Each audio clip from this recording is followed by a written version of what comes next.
Aku dapat pergi menjauhi rohmu yang suci, kau sahabat,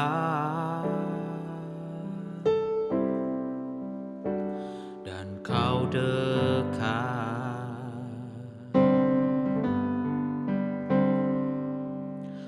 Bahkan seluruh pengabdianku tak bisa membalas kesetiaanmu, sungguh mulia dan berharga. Sungguh besar pengorbananmu bagiku, terlalu dalam untuk dimengerti. Sungguh besar, sungguh indah yang kau pikirkan tentangku, tak terselami bagiku. Sungguh indah.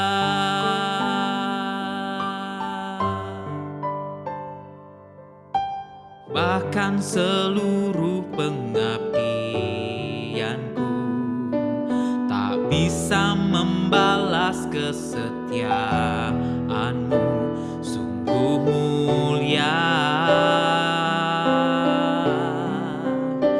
dan berharga. Sungguh besar pengorbananmu bagiku, terlalu dalam untuk dimengerti. Sungguh besar, sungguh indah yang kau pikirkan tentangku, tak terselami bagiku. Sungguh indah, sungguh indah, sungguh indah.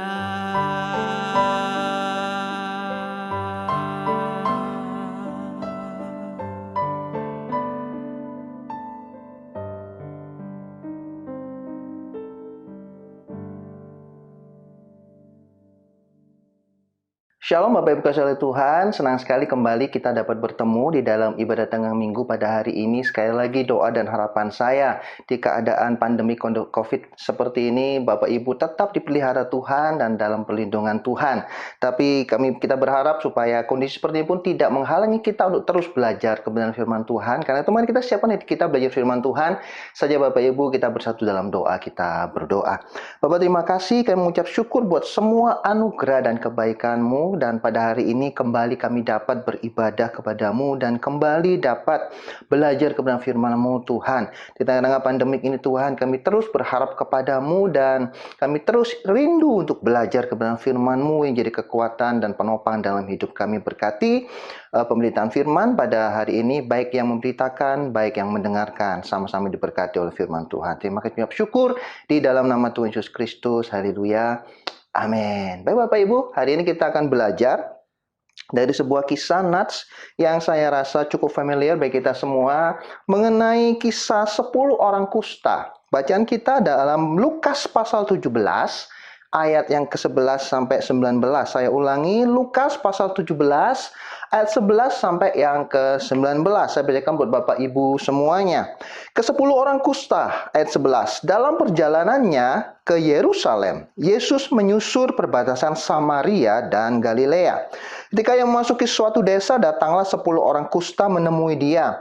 Mereka tinggal berdiri agak jauh dan berteriak, "Yesus, Guru, kasihanilah kami." Lalu ia memandang mereka dan berkata, "Pergilah, perlihatkan dirimu kepada imam-imam." Dan sementara mereka di tengah jalan, mereka menjadi tahir. Seorang dari mereka ketika melihat ia telah sembuh, kembali sambil memuliakan Allah dengan suara nyaring, lalu tersungkur di depan kaki Yesus dan mengucap syukur kepadanya. Orang itu adalah seorang Samaria. Lalu Yesus berkata, "Bukankah ke-10 orang tadi semuanya telah menjadi tahir?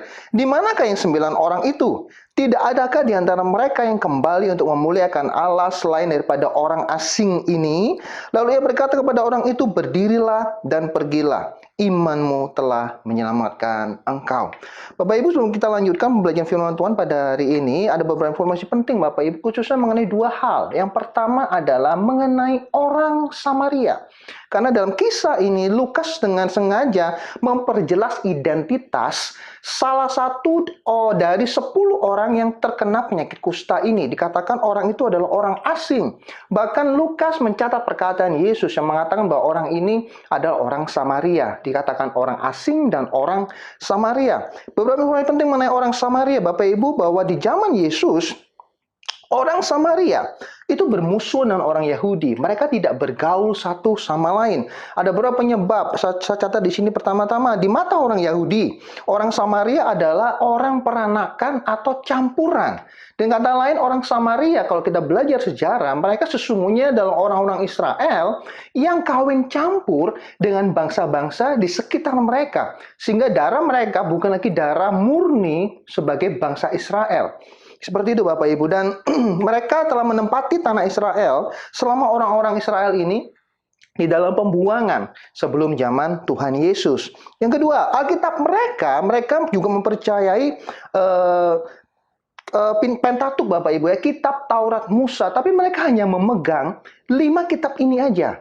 Kitab Taurat Musa, Pentateuch. Sementara kitab nabi-nabi yang lain, mereka tidak mengimaninya itu dan mempercayainya. Jadi ada perbedaan pandangan tentang kitab suci yang mereka imani. Kemudian, mereka orang-orang Samaria ini karena tanda kutip ditolak oleh orang Yahudi, mereka membangun bait suci tandingan di atas gunung Gerizim. Jadi karena mereka ditolak, mereka tidak boleh masuk beribadah di Yerusalem Bapak Ibu ya. Mereka membangun sendiri bait suci mereka di atas gunung Gerizim. Dan pada tahun 128 sebelum Masehi, orang-orang Yahudi sempat menghancurkannya Bapak Ibu, dan dihancurkan sampai di zaman Tuhan Yesus. Dan sebagai balasannya kira-kira tahun 9 sampai 6 sebelum Masehi Bapak Ibu, orang-orang Samaria ini pernah atau menajiskan wilayah bait Allah untuk mencegah orang-orang Yahudi merayakan Paskah. Jadi mereka seperti membalas dendam seperti itu Bapak Ibu ya. Mereka melakukan dengan cara menyebarkan tulang-tulang manusia di halaman bait Allah yang menurut hukum Taurat menjadikan bait Allah itu najis. Karena kalau terkena dengan tulang atau jenazah atau mayat Bapak Ibu, maka status seseorang atau suatu tempat itu menjadi najis menurut hukum Taurat. Jadi di sini ada konflik cukup keras mengenai keimanan, mengenai antara Samaria, orang-orang Samaria dan orang Yahudi yang berlanjut sampai di zaman Tuhan Yesus. Yang kedua, informasi penting adalah mengenai tentang penyakit kusta. Ya mungkin Bapak Ibu sudah paham, tapi saya akan coba review singkat. Penderita kusta dinyatakan najis. Dan di zaman itu dinyatakan najis dan harus dibuang dari tengah masyarakat, misalkan ke daerah-daerah perbatasan. Jadi mereka dikucilkan Bapak Ibu, tidak boleh tinggal bersama-sama, atau sederhananya kalau misalkan ada sebuah kota, tidak boleh tinggal di tengah-tengah kota. Mereka harus keluar ke perbatasan kota bahkan. Seperti itu Bapak Ibu ya. Dan ini tercatat dalam Imamat pasal 13 ayat 45-46 Bapak Ibu, sesuai dengan hukum Taurat. Kemudian penderita kusta dianggap dikutuk oleh Tuhan. Karena di zaman itu belum ada obatnya, dan diyakini hanya Tuhan saja melakukan mujizat bisa menyembuhkannya. Seperti itu Bapak Ibu. Jadi benar-benar dianggap kalau orang ini kena kusta, kamu kena kutuk. Jadi secara statusnya benar-benar secara rohani, status mereka dianggap rendah seperti itu. Dan apabila ia sembuh, bahkan harus datang kepada imam, Bapak Ibu, ada upacara pentahiran. Jadi penyakit kusta saat itu sungguh-sungguh dianggap penting bagi orang Israel, orang Yahudi, dan mereka harus melakukan upacara pentahiran ketika mereka sembuh. Harus ada konfirmasi dari seorang imam, bukan sekedar seorang tabib, tapi seorang imam yang harus memberikan konfirmasinya. Ini tercatat dalam Imamat pasal 14 ayat 2 sampai 20 Bapak Ibu ya. Dan yang terakhir Bapak Ibu, secara psikologi dengan kondisi-kondisi seperti tadi, secara psikologi penderita kusta adalah orang yang statusnya baik secara jasmani ataupun rohani itu juga secara psikologi Bapak Ibu. Mereka adalah orang yang terhina, hidup tanpa harapan, yang hanya menunggu kematian. Ketika mereka di-exile, mereka disingkirkan Bapak Ibu di perbatasan. Bagaimana mereka hidup? Mereka kesulitan untuk bertahan hidup. Dan kemudian sekali lagi dikatakan mereka dianggap najis, dikutuk oleh Tuhan. Jadi secara jasmani, secara rohani mereka dianggap rendah, dan secara psikologi, secara kejiwaan mereka adalah orang yang putus harapan. Mereka yang tinggal menunggu maut menjemput mereka Bapak Ibu. Nah, kembali ke dalam teks. Dalam ayat 11 ada sesuatu yang menarik Bapak Ibu. Yesus dikatakan begini, dalam perjalanannya ke Yerusalem, Yesus menyusur perbatasan Samaria dan Galilea. Bapak Ibu, kitab Lukas, Injil Lukas seringkali mencatat, memberikan suatu penekanan, menceritakan bahwa Yesus itu sedang dalam perjalanan menuju ke Yerusalem. Seperti itu Bapak Ibu ya. Nah, ngapain? Apa yang mau ditekankan oleh Lukas dengan mengatakan kalimat-kalimat seperti ini Bapak Ibu ya? Dalam perjalanan ke Yerusalem. Karena Lukas hendak menekankan bahwa Yesus itu dalam perjalanannya menuju Yerusalem, kemudian Yesus akan disalib di Yerusalem, mati di kayu salib. Seperti itu Bapak Ibu. Yang menarik adalah ketika Lukas mencatat ini, dikatakan Yesus itu dalam perjalanan ke Yerusalem menyusur perbatasan Samaria dan Galilea. Yesus tidak langsung ambil jalan straight lurus seperti itu Bapak Ibu, kira-kira seperti itu Bapak sederhananya. Tetapi Yesus memilih menyusur ke daerah perbatasan Samaria dan Galilea. Bapak Ibu, ada sesuatu yang menarik di sini Bapak Ibu. Apa yang diberitahu kepada kita adalah, sekalipun Yesus sedang dalam misinya menjalankan misi untuk mati di kayu salib di Yerusalem, dia akan kehilangan nyawanya di sana dalam wujudnya sebagai manusia. Tetapi dia, Yesus, masih mau peduli dengan orang-orang yang terkena penyakit kusta ini. Yesus menyusuri perbatasan Samaria dan Galilea bukan tanpa tujuan, tetapi dengan sengaja datang ke daerah itu. Karena Yesus tahu ada rencana Allah bagi 10 orang kusta ini. Yang Bapak Ibu, bagaimana Bapak Ibu dan saya? Ketika kita mengalami masalah dalam hidup kita mungkin, apakah kita egois dan tidak memperdulikan lagi orang sekeliling kita? Khususnya di zaman pandemik seperti Bapak Ibu. Ketika kita mungkin mengalami masa-masa sukar, apalagi ada PPKM dan sebagainya Bapak Ibu ya, perketatan di mana-mana, kita susah bergerak, bisnis agak macet seperti itu Bapak Ibu, pendapatan berkurang. Apa kita masih egois dan tidak peduli dengan orang lain? Berbeda dengan Yesus. Yesus sudah menuju ke Yerusalem, akan kehilangan nyawanya di sana.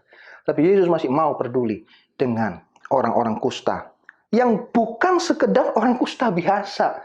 Mereka adalah orang-orang yang sudah terpinggirkan dengan status yang hina, secara jasmani, rohani, psikologi mereka pun, mereka adalah orang yang putus harapan, hanya menunggu kematian dalam hidup mereka, Bapak Ibu.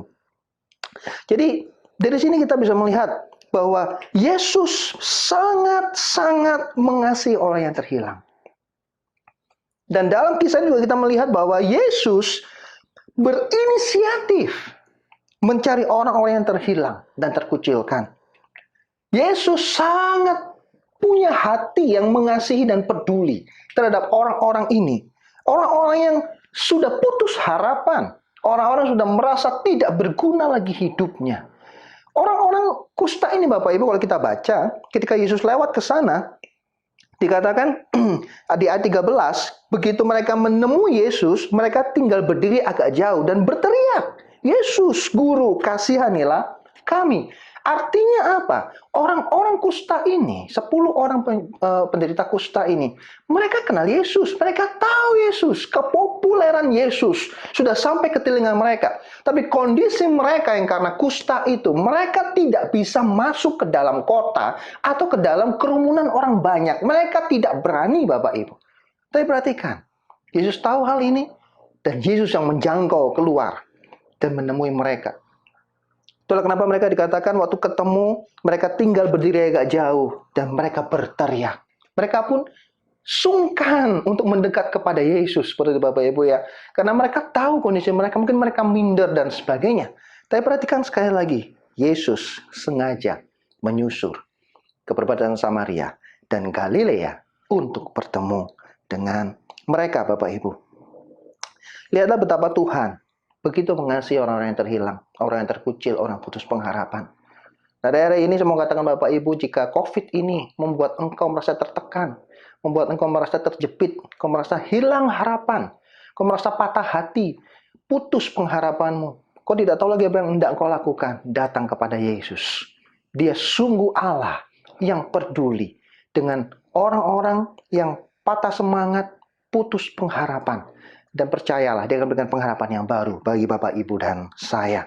Kalau kita lanjut Bapak Ibu, ayat yang ke-14 kita lanjutkan. Ketika bertemu dengan mereka, kemudian Yesus memberikan perintah Bapak Ibu ya, ketika mereka minta tolong, Yesus Guru, kasihanilah kami. Lalu ia memandang mereka, ayat 14, dan berkata, pergilah, perlihatkan dirimu kepada imam-imam. Saya baca dulu sampai ayat 16 supaya kita ngerti ceritanya. Dan sementara mereka di tengah jalan, jadi mereka taat Bapak Ibu, 10 orang ini taat. Mereka jalan, mereka menuju ke untuk memberikan diri kepada imam-imam, dikatakan, dan sementara mereka di tengah jalan, mereka menjadi tahir. Seorang dari mereka ketika melihat bahwa ia telah sembuh, kembali sambil memuliakan Allah dengan suara nyaring, lalu tersungkur di depan kaki Yesus dan mengucap syukur kepadanya. Orang itu adalah seorang Samaria. Bapak Ibu perhatikan baik-baik. Berapa dari kita percaya bahwa Yesus Tuhan, Allah yang sanggup melakukan segala sesuatu. Kita mengaku kita orang yang beriman. Tapi berapa banyak pula ketika kita mengaku kita sebagai orang beriman, iman kita tidak menghasilkan ketaatan akan perintah Tuhan. Kecenderungan kita adalah melihat, meminta atau menuntut suatu bukti terlebih dahulu. Baru kita mau percaya dan taat kepada perintah-perintah Tuhan. Bapak Ibu perhatikan, tanda iman sejati menghasilkan ketaatan walau belum melihat bukti. Dan kemudian menarik Bapak Ibu, dari 10 orang itu hanya satu yang kembali kepada Yesus. Bicara apa ini Bapak Ibu? Ketika satu orang ini kembali kepada Yesus, maka nampak dengan jelas bahwa orang inilah yang sesungguhnya punya iman yang sejati.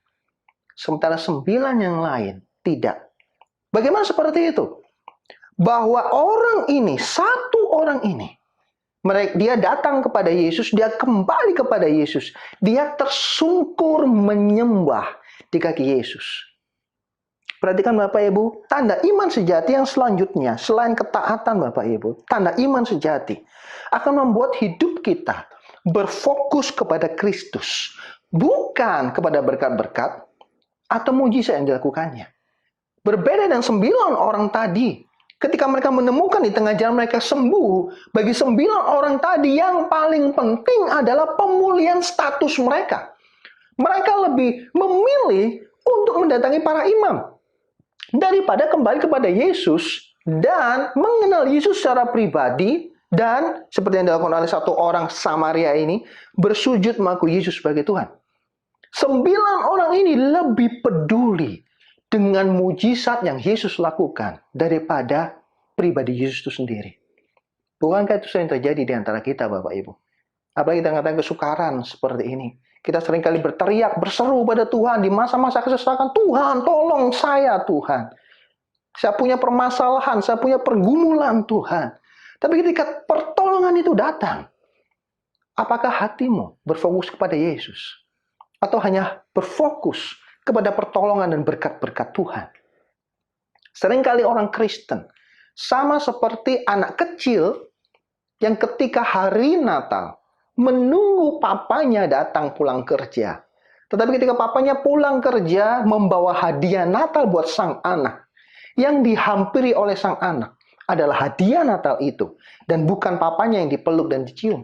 Tetapi dia mengambil hadiah itu, mengabaikan papanya, asik bermain dengan mainan barunya. Sementara dia melupakan siapa pemberi hadiah tersebut. Bagaimana Bapak Ibu dan saya? Apakah hidupmu tetap berfokus pada Kristus? Ketika engkau diberkati oleh Tuhan, apakah kau tetap mengasihi Yesus? Hatimu tidak berubah? Atau engkau lebih mengasihi berkat yang diberikan oleh Tuhan kepada kita, bisnis yang diberikan Tuhan kepada kita, kehidupan yang diberkati oleh Tuhan kepada kita. Lebih memilih apa yang di tangan Tuhan daripada Tuhan sendiri sebagai pemberi berkat. Dan perhatikan Bapak Ibu, dalam kisah ini, mujizat kesembuhan itu justru meneguhkan bahwa 9 orang tersebut tidak memiliki iman yang sejati. Saya ulangi Bapak Ibu ya. Saya jelaskan seperti Bapak Ibu. Mujizat itu masih terjadi. Tuhan masih melakukan mujizat. Bagi orang percaya, mujizat yang terjadi akan meneguhkan iman kita kepada Tuhan Yesus. Akan membuat kita semakin mencintai Tuhan Yesus. Itu yang terjadi kepada satu orang yang diselamatkan, yang disembuhkan ini Bapak Ibu. Dia lebih memilih kepada Yesus. Bersungguh di depan Yesus. Bersyukur kepada Yesus. Tetapi mujizat yang sama terjadi kepada 9 orang yang lain. Dan 9 orang ini tidak kembali kepada Yesus. Mujizat itu hanya meneguhkan bahwa 9 orang ini tidak memiliki iman yang sejati. Dan justru dalam beberapa kasus, kalau Bapak Ibu mengingat kisah-kisah dalam Perjanjian Lama, kisah keluarnya bangsa Israel dari Mesir, Bapak Ibu, mujizat-mujizat yang dilakukan oleh Tuhan hanya meneguhkan betapa jahatnya hati mereka, betapa tegar tengkuknya mereka di hadapan Tuhan. Hadirin Bapak Ibu, dan mujizat terjadi dalam hidupmu. Kalau engkau anak Tuhan, kau sungguh-sungguh memiliki iman sejati, seharusnya mujizat itu membuat engkau semakin dekat dan berfokus hanya kepada Tuhan, Bapak Ibu. Kita lanjutkan ayat 16b sampai ayat 18, Bapak Ibu ya. Nanti dikatakan bahwa dari 10 orang kusta itu, sekali lagi tadi saya sudah singgung, satu ternyata yang kembali kepada Yesus adalah orang Samaria. Sementara 9 yang lain itu adalah orang Yahudi, Bapak Ibu. Itulah kenapa orang Samaria ini dikatakan Yesus sebagai orang asing. Kenapa seperti itu? Karena Yesus lahir sebagai orang Yahudi dalam wujud manusianya. Jadi jelas dalam 10 orang ini, 1 orang adalah orang Samaria, dan 9 orang adalah orang Yahudi. Menarik Bapak Ibu ya. Tadi saya sudah jelaskan bahwa orang Samaria dan orang Yahudi, mereka bermusuhan. Mereka tidak bergaul satu sama lain. Tapi ketika mereka mengalami masalah yang sama, mereka bisa jalan bareng sebagai satu geng, satu grup, begitu Bapak Ibu ya. Bisa sama-sama datang kepada Yesus, meminta pertolongan. Tapi perhatikanlah, justru ketika mujizat itu terjadi, 9 orang yang adalah orang Yahudi, mereka tidak kembali kepada Yesus. Lukas mencatat ini sebagai penegasan sesungguhnya, sesuai dengan salah satu tujuan dia menuliskan Injilnya. Lukas memberitahu pada kita bahwa Yesus dan Injil keselamatan bukan hanya bagi orang Yahudi, tetapi juga bagi seluruh bangsa. Masih ingat Bapak Ibu Amanat Agung? Pergilah beritakan Injil. Jadikan semua bangsa muridku. Itulah amanat agung, bahwa Injil keselamatan yaitu Yesus sendiri, bukan hanya untuk orang Yahudi. Bapak Ibu, dan kedua, Lukas mencatat ini sebagai penegasan, gambaran penolakan orang Yahudi terhadap Yesus. Bahwa nanti Yesus dalam perjalanan ke Yerusalem, orang-orang Yahudilah yang akan menyalibkan dia, Bapak Ibu. Dan kita sampai pada bagian terakhir, Bapak Ibu, ayat ke-19 saya bacakan Bapak Ibu sekali lagi. Ketika orang itu datang, Bapak Ibu, mungkin saya sekali lagi bacakan dari ayat ayat 17, Bapak Ibu. Yesus berkata, bukankah ke-10 orang tadi semuanya telah menjadi tahir? Di manakah yang 9 itu? Yesus berkata kepada satu orang Samaria ini, tidak adakah di antara mereka kembali untuk memuliakan Allah selain daripada orang asing ini? Ayat 19. Lalu ia berkata kepada orang itu, berdirilah dan pergilah. Imanmu telah menyelamatkan engkau. Ada dua penafsiran mengenai perintah Yesus kepada orang Samaria yang sudah disembuhkan ini. Kata pergilah. Setidaknya saya mendapatkan dua, Bapak Ibu. Yang pertama, kata pergi sesuai dengan apa yang diperintahkan Yesus di awal. Yesus memerintahkan pergi kepada orang Samaria ini untuk pergi kepada para imam. Sekali lagi, karena mereka hidup sesuai dengan hukum Taurat, Bapak Ibu, hukum Musa, memberitahu bahwa orang ini setelah dipulihkan, memang harus datang ke para imam. Untuk apa? Untuk mensahkan status kesembuhannya. Dan ini akan sangat berdampak cukup besar dalam kehidupan orang yang sudah sembuh dari kusta tersebut, Bapak Ibu. Pemulihan status sosial, maksud saya, Bapak Ibu, ya. Setidaknya orang tidak lagi memandang dia sebagai orang yang dikutuk oleh Tuhan, tidak dijauhi lagi oleh komunitasnya, Bapak Ibu. Orang ini bisa tinggal lagi di dalam kota, di dalam komunitas, bisa bekerja dengan normal dan bisa memulai kembali hidup yang baru di dalam kehidupannya. Tetapi ada penafsiran yang kedua, Bapak Ibu, kata pergi sesuai dengan pertanyaan Yesus di atas tadi mengenai 9 orang Samaria. 9 orang Yahudi yang tidak kembali itu. Maka kata pergi mempunyai arti bahwa Yesus memberikan perintah kepada orang Samaria ini untuk mencari kembali 9 orang Yahudi yang masih terhilang tadi. Apa aplikasinya buat kita, Bapak Ibu? Mari kita sudah menerima keselamatan, anugerah kasih karunia, keselamatan dari Tuhan Yesus. Jangan hanya mementingkan diri sendiri. Mari bagikan, beritakan Injil.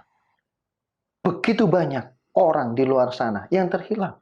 Mungkin saudaramu, mungkin keluargamu, mungkin rekanmu. Dimanapun kau berada di marketplace, Bapak Ibu. Ya, saya menemukan bahwa orang-orang seperti saya misalkan, seorang full-timer, seorang hamba Tuhan. Justru seringkali cenderung terkungkung di dalam lingkungan gereja. Maksud saya jadinya tidak memiliki banyak teman non-Kristen, Bapak Ibu. Tapi berbeda dengan Bapak Ibu yang bekerja di marketplace, dimanapun kau berada.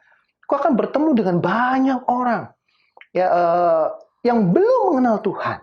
Dan itu adalah kesempatan yang sangat baik untuk memberitakan Injil, kerajaan Allah kepada mereka.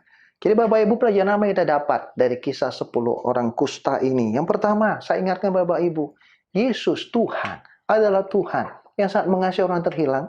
Dan Dia bisa memberikan harapan baru bagi orang-orang yang sudah putus pengharapan. Hari ini jika sekali lagi engkau merasa putus pengharapan, engkau merasa tidak ada harapan dalam hidupmu, engkau merasa COVID ini sungguh-sungguh membanting hidupmu menjadi hancur lebur. Bapak Ibu, dalam Yesus selalu ada pengharapan yang baru. Dan Dia peduli dengan hidupmu. Yang selanjutnya, Bapak Ibu, tanda iman sejati adalah menghasilkan ketaatan. Jika engkau berkata engkau anak Tuhan, tapi engkau tidak menghasilkan ketaatan terhadap firman Tuhan, maka dipertanyakan, sungguhkah iman kita iman yang sejati? Dan tanda iman sejati selanjutnya adalah berfokus kepada Kristus, bukan hanya berkat-berkatnya.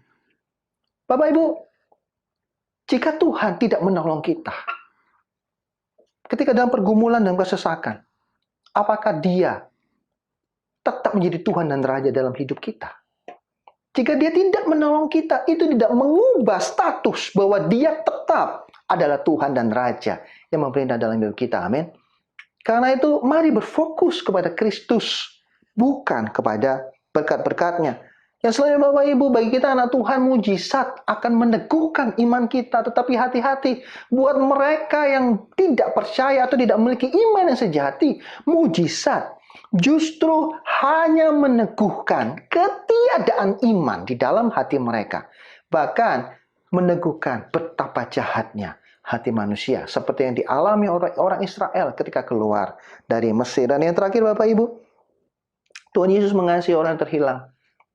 Bahkan dalam perjalanan ke Yerusalem, Dia punya misi untuk mati di sana.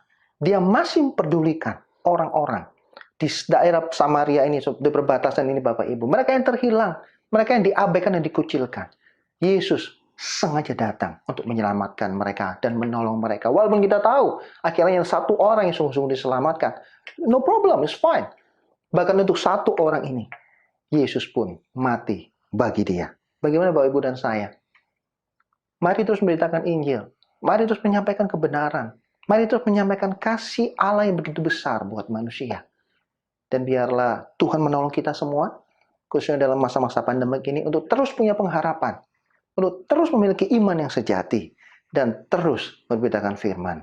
Dan Injil Kerajaan Allah bagi mereka orang-orang yang terhilang.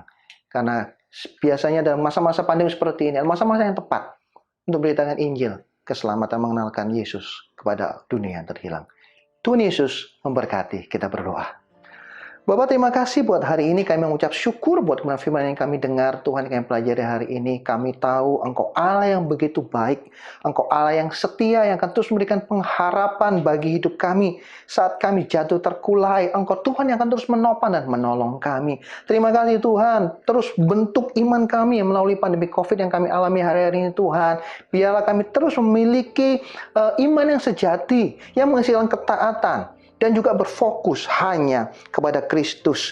Dan tolong kami Tuhan, jadikan kami saluran berkat-Mu sesuai dengan amanat agung yang Kau perintahkan. Supaya kami bisa bertemu dengan orang-orang yang tepat. Memberitakan Injil-Mu. Memberitakan keselamatan daripada Tuhan kepada orang yang terhilang. Terima kasih, mengucap syukur. Hamba sudah berbicara Tuhan. Berkati setiap umat-Mu, dan pada kesempatan ini hamba berdoa buat mereka yang mungkin di masa-masa sukaran ini, dalam kesulitan, dalam kesesakan dan pergumulan. Engkau menolong umat-Mu, Engkau memberkati umat-Mu. Bahkan jika ada di antara kami yang hari-hari ini ternyata sungguh-sungguh terkena COVID, Tuhan, Engkau yang menjamah dan Engkau yang menyembuhkan. Engkau lah Yehovah Rafa, Allah yang menyembuhkan kami, Allah penyembuh kami. Kepadamu lah kami berharap, kepada kami berseru. Terima kasih Tuhan. Dan kami berpisah satu sama lain, untuk kami rindu menerima berkat daripada Engkau. Bapak Ibu, mari angkat kedua tangan kita. Bapak Ibu saudara Tuhan, kita sudah belajar firman Tuhan pada hari ini. Renungkan dan lakukan dalam hidupmu. Dan terimalah segala berkat daripada Allah Bapa, kasih setia dari Tuhan Yesus, serta kuasa daripada Roh Kudus, yang terus menolong, menopang, memberkati, menjaga hidup kita mulai hari ini sampai Maranatha, bahkan sampai selama-lamanya. Di dalam nama Tuhan Yesus Kristus yang berkati firman Tuhan, sama-sama kita katakan amin. Tuhan Yesus berkati.